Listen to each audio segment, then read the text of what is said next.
By माँ Saraswati recording studio Umgaon. प्रेम से बोलिए सरस्वती मैया की।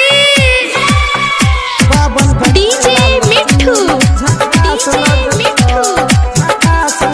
Music by Rajesh बेदर्जी।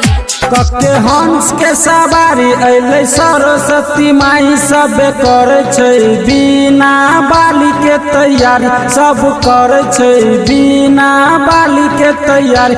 जब सजै छै मैया बड़ी भाबै छै 52 गज के लाल चुनरी झकास लगे छै 52 गज के लाल चुनरी झकास लगे छै।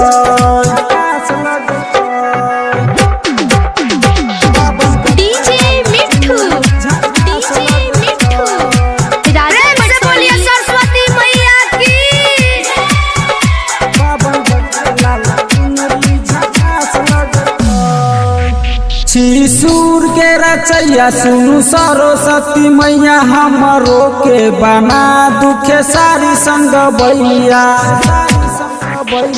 सूर के रचैया सुनु सरस्वती मैया हमरो के बना दू पवन संग बैया।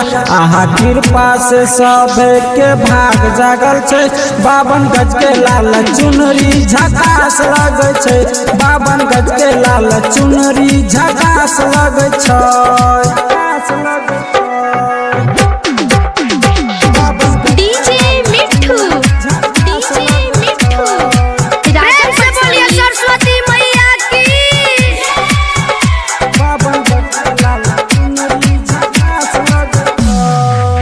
अहाँ के चमकै छै मूरत बड़ी लागे खूब सूरत कहै छी ठीक मैं छै अहीं के जरूरत।